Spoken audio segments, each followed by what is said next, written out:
आप सभी का स्वागत है मेरे YouTube क्लासेस पे। आज हम लोग ज्योमेट्री के कुछ इंपॉर्टेंट क्वेश्चन करेंगे जिसमें कुछ बेसिक कंसेप्ट्स होंगे, उनको जानेंगे जो कि हेल्पफुल होगा हमारे एसएससी सीजीएल एग्जाम के लिए और भी अदर कॉम्पिटिटिव एग्जाम के लिए। जैसा कि आप सभी ने थंबनेल में देखा होगा, तो ये रहे क्वेश्चन आपके स्क्रीन पे। तो चलिए हम स्टार्ट करते हैं अपने इस नए क्लास को।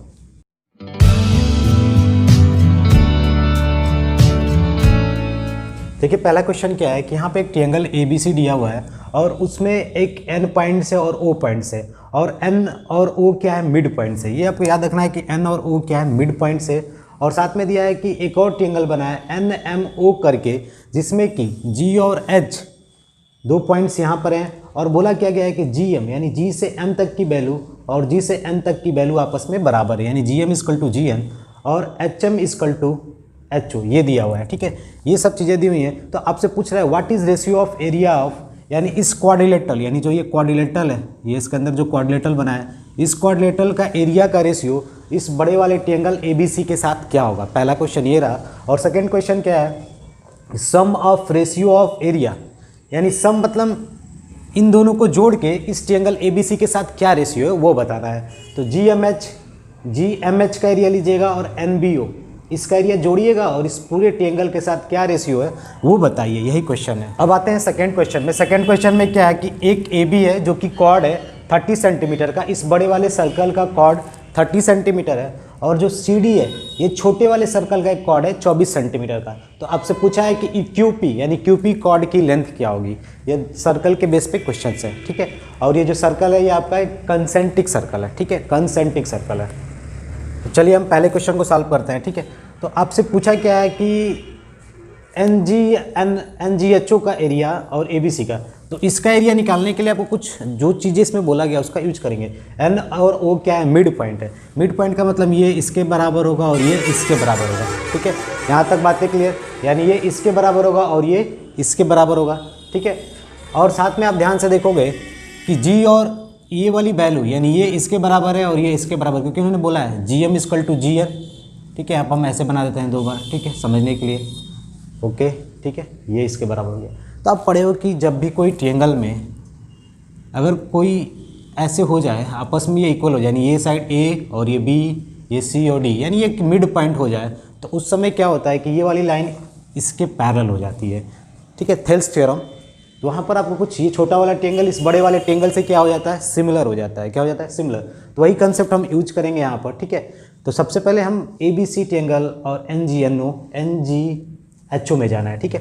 तो सबसे पहले आप ध्यान से देखो, अगर मैं बोल दूँ कि ये वाली लेंथ हमने 2x माना, ठीक है। सपोज ये वाला लेंथ कितना है आपका, 2x है, तो ये पूरा बड़ा वाला लेंथ कितने का होगा, 4x का। क्यों 4x का होगा, क्योंकि आप समझ रहे हो ये इस छोटा वाला ट्रायंगल इस पूरे बड़े वाले ट्रायंगल से सिमिलर है, और ये देख रहे हो कि 1 यूनिट का है तो ये भी 1 यूनिट का है। तो अगर ये 1 है तो पूरा कितने का होगा, 2 यूनिट का, तो ये 2 तो ये पूरा 4 का। इस थेल्स थ्योरम के हेल्प से हम बता सकते हैं, ठीक है, क्योंकि आपने रिलेशंस पढ़ा होगा, A/A + B = C/C + D, और भी रिलेशन होते हैं, A/B = C/D, ठीक है। तो ये 2x है तो ये पूरा कितना होगा, 4x का। यहाँ तक में बातें क्लियर हो गई, ठीक है। अब एक चीज़ आप ध्यान से देखोगे कि जो ये ट्रायंगल है ना, ये ट्रायंगल्स और ये ट्रायंगल्स, ये ट्रायंगल्स और ये इसका पूरा ट्रायंगल, ये भी आपस में सिमिलर है। क्यों, क्योंकि देखो ये वाला लेंथ इसके बराबर है, तो ये भी G और H भी क्या होंगे, इस ट्रायंगल के मिड पॉइंट्स हो गए। क्या हो गए, मिड पॉइंट। तो ये ट्रायंगल्स आपका किससे सिमिलर हो गया, इससे सिमिलर हो गया।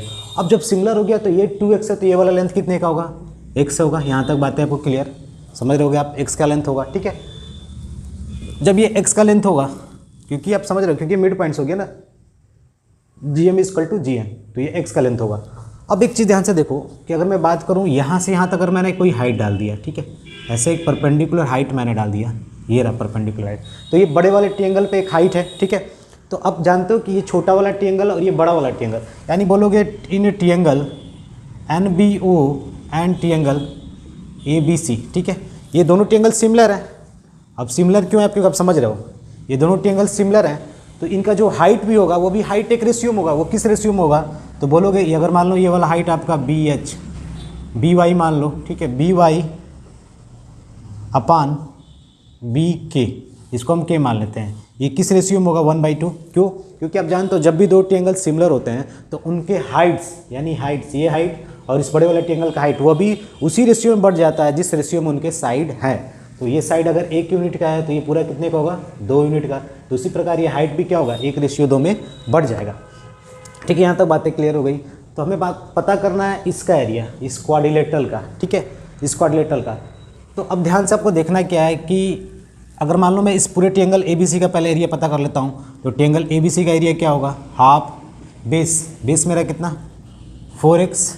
ठीक है, आप इसको यहाँ पर 2 यूनिट्स कर दीजिएगा, 2z, क्योंकि पूरा लेंथ हम मान लेते हैं 2z अमाउंट का है। ठीक है, तो 2z, तो ये कैंसिल हो जाएगा, यानी 4xz, यानी पूरा इस ट्रायंगल का एरिया 4xz हो गया। ठीक है, आप z वगैरह ना मान के यहाँ पर सिर्फ 2 यूनिट्स भी बोल देते हैं ना, 2 यूनिट्स का लेंथ है, तब भी चल जाता काम। ठीक है, 2 यूनिट्स का लेंथ है तो 4x। ठीक है, वो आपको मानना है या x ना मानो तभी बात बन जाएगी। ठीक है, तो इतना एरिया इसका। अब इसका एरिया निकालने के लिए आपको सोचना पड़ेगा। तो इसका एरिया निकालना सिंपल है, क्योंकि आप देखो ये ट्रायंगल है ना आपका, इसी ट्रायंगल में ये मिल जाएगा ये वाला पार्ट्स। तो ये ट्रायंगल इससे सिमिलर है। तो अब ध्यान से बोलो कि अगर मान लो ये हाइट अगर ऐसे इस पे पड़ता है, ठीक है, सपोज ये हाइट ऐसे पड़ता है इस पर, ठीक है, इस ट्रायंगल का हाइट इस पे ऐसे पड़ता है, तो इस बड़े ट्रायंगल का हाइट तो क्या बोलेंगे, इन ट्रायंगल MON, जो ये हाइट होगा ना, यानी एक बड़ा वाला हाइट, यानी बड़े वाले ट्रायंगल का हाइट मान लेते हैं H1, यानी इस ट्रायंगल का हाइट H1 बाई इस छोटे वाले ट्रायंगल का हाइट H2, यानी यहाँ से यहाँ तक H2, इसका भी रेशियो क्या होगा 2/1। क्यों, क्योंकि मैंने H1 किसका हाइट बोला, यहाँ से लेकर यहाँ तक। आप नेम रख सकते हो कि ये वाला हाइट कितना है आपका H1 का है, और ये वाला हाइट कितने का है आपका H2 का है, क्योंकि आप हाइट डालना जानते हो, यानी इसका हाइट भी क्या होगा 1:2 में बढ़ जाएगा। ठीक है, ओके।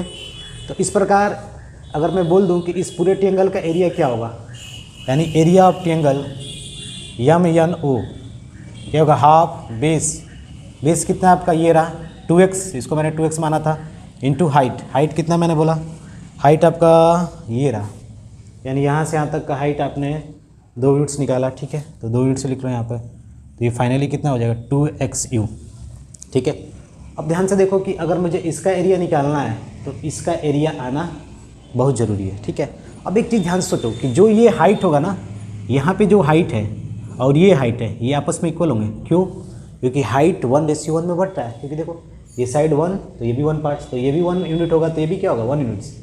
अब यहाँ पे भी देखो ये अगर 1 यूनिट्स है तो ये भी कितने का होगा 1 यूनिट्स का। इसका मतलब कि जो ये वैल्यू है, ये वैल्यू इसके लिए भी यही है और यही वैल्यू इसके लिए भी है। अगर मान लो ये 1 का है तो ये भी कितने का होगा 1 का, अगर ये 1 का है तो ये भी कितने का होगा 1 का होगा।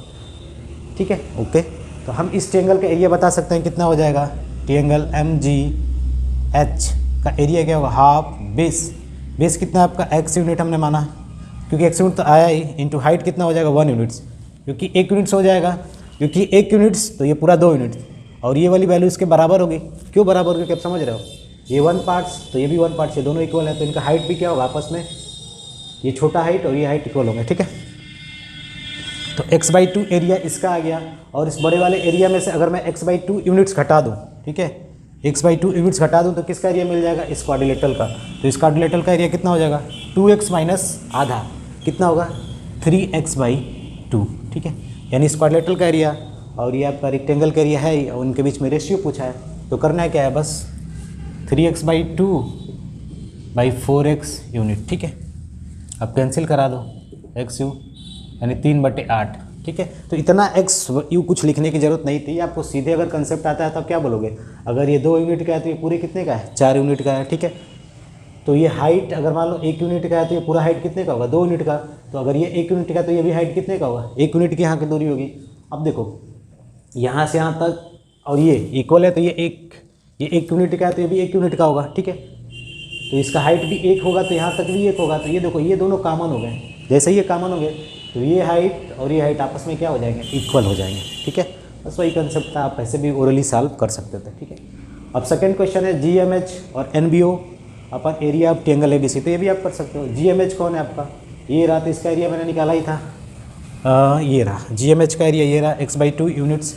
ठीक है, अब इसका एरिया क्या होगा NBO का, तो NBO का एरिया निकाल सकते हो, ये पूरा आपने 2x बोला था 2x, और ये लेंथ किसके बराबर था, इसी के बराबर था, क्योंकि ये तीनों लेंथ बराबर हो जाएंगे, ये वाला लेंथ, ये लेंथ और ये लेंथ आपस में क्या हो जाएंगे, बराबर हो जाएंगे। ठीक है, ओके। क्योंकि आप जानते हो किसी भी ट्रायंगल का एरिया निकालने के लिए हाफ बेस इंटू हाइट आना बहुत जरूरी है। ठीक है, वही कंसेप्ट यहाँ पे यूज हुआ।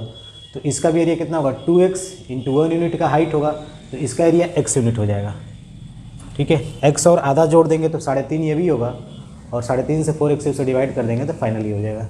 अब ये क्वेश्चन ये पूछ सकता है क्या ये वाला रीजन और ये रीजन का जोड़ देंगे तो क्या ये रीजन आ जाएगा, तो आ जाएगा भाई। अगले दिन क्वेश्चन पूछ सकता है। अगले दिन ऐसे कर दे कि अगर मान लो ये एरिया दे दिया 25 का और ये एरिया दे दिया 60 का, ठीक है, सॉरी ये दे दिया 25 का, ये एरिया आपका दे दिया 25 का, ठीक है, और ये एरिया दे दिया आपका 12.5 का, और बोल दे कि ये एरिया क्या होगा, तो आप इन दोनों को जोड़ दोगे तो ये वाला क्वाड्रिलेटरल का एरिया आ जाएगा, ठीक है। क्योंकि देखो इसका एरिया क्या है x/2 mgh और इसका एरिया कितना होगा x, ठीक है। बस आपको ये याद रखना था कि ये हाइट यहाँ से यहाँ तक और ये हाइट इक्वल थी, ठीक है। इसी प्रकार जब मैं इस ट्रायंगल में आया तो ये हाइट और ये हाइट इक्वल होगा, क्यों, क्योंकि 1:1 में साइड बट रहे हैं तो हाइट भी उसी रेशियो में बटेगा। इसका मतलब ये हाइट इसके बराबर और यही हाइट इसके बराबर हो जाएगी, ठीक है।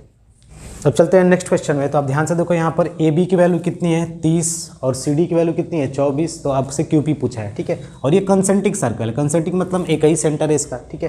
तो ऐसे क्वेश्चन आते हैं तो आपको पहले सेंटर से आइडिया लेते हैं, यानी केंद्र को खोजते हैं। केंद्र कहाँ है, तो केंद्र हमने मान लिया यहाँ पर है, तो ऐसे मैंने एक लाइन ड्रा किया, ये 90 होगा और यहाँ से यहाँ तक एक रेडियस होगा, फिर यहाँ से यहाँ तक भी क्या होगा, एक रेडियस होगा बड़ा वाला, और यहाँ से यहाँ तक भी एक रेडियस होगा। यानी छोटे सर्कल का रेडियस आर माना, बड़े वाले का रेडियस कैपिटल आर माना, ठीक है। अब यहाँ से देखो आपकी ये वैल्यू तो 12 होनी है। क्यों 12 होनी है, क्योंकि आप जानते हो क्योंकि जो सर्कल होता है ना, उस सर्कल का कॉर्ड अगर सेंटर से मैं ऐसे परपेंडिकुलर डाल दूँ तो दोनों ये इक्वल हो जाएंगे। तो ये सी डी कितना है 24 है, तो ये 12, तो ये भी कितना होगा 12 ही होना है, ठीक है फाइनली। अब देखो ये वाली पूरी लेंथ कितनी है आपकी 30 है, तो यहाँ से यहाँ तक कितना होना है आपका 15 होना है। वही कंसेप्ट, सेंटर से किसी कॉर्ड पे अगर परपेंडिकुलर डालते हैं तो वो कॉर्ड 2 इक्वल पार्ट्स में बढ़ जाते हैं। इसका प्रूफ्स भी होता है, आप देख सकते हो, ठीक है। ये 15 होगा, तो यहाँ से यहाँ तक की ये वैल्यू होगी, ये रेडियस कैपिटल आर होगा, क्योंकि सेंटर से बाहर तक जाएंगे तो कैपिटल आर मिलेगा आपका, ठीक है। अब हम सीधे अपना फार्मूला लगाएंगे। तो यहाँ पर देखो आपका ये जो हाइट है ना, इसको मैंने कुछ माना, चलो यहाँ पर ओ लिख लेते हैं, ठीक है। तो CO² इक्वल टू क्या होगा आपका R² यानी हाइपोटेनस स्क्वायर माइनस 12²। फिर एक बार CO² इक्वल टू क्या होगा आपका ये हाइपोटेनस स्क्वायर R² माइनस 15², ठीक है। Capital R² minus 15²। ये दोनों CO इक्वल है, क्यों, क्योंकि देखो ये छोटा वाला ट्रायंगल एक बड़ा वाला ट्रायंगल, तो यहाँ से ये आ गया दोनों, ये दोनों इक्वल है तो इक्वेट कर देते हैं। R² minus 12² R² minus 15²। Solve करेंगे R² माइनस R²,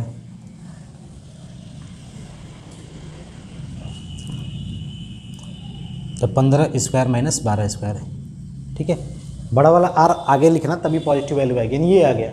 अब आपको बताना क्या था, ये QP बताना था। तो देखो अगर मैं QP बताना है तो मुझे पहले ये दूरी मालूम करनी पड़ेगी, क्योंकि ये दूरी तो इसके बराबर ही होगी, क्योंकि आप जानते हो सेंटर से अगर टेंजेंट पे कोई लाइन ड्रा करोगे, ठीक है, जैसे मान लो टेंजेंट है तो टेंजेंट पे क्या होगा परपेंडिकुलर होगा। और वो अगर ऐसे नहीं बोलना है तो आप देखो ये बड़ा वाला सर्कल ले लो, तो इस सर्कल का ये कॉर्ड है ये बड़े वाले का, तो इस पे लाइन डालेंगे तो परपेंडिकुलर, ये दोनों पार्ट्स इक्वल होंगे, ठीक है।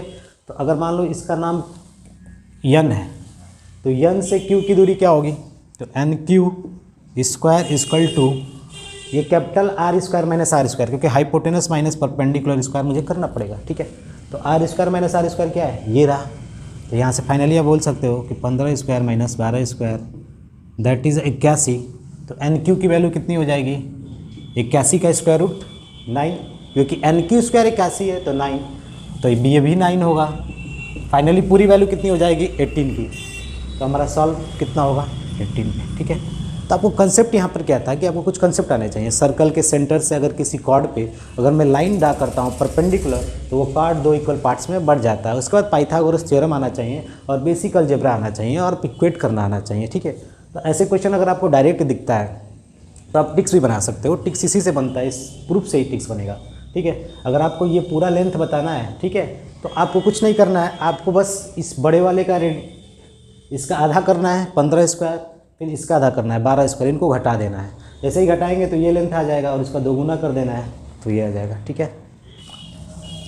तो आपका टिक्स यही है, बस ये बड़े वाले में से छोटे को माइनस करो, फिर इसका स्क्वायर रूट लो तो 9 आएगा और 9 का 2 गुना कर दो 18, ठीक है। तो ऐसे बहुत से क्वेश्चन बनेंगे, ठीक है।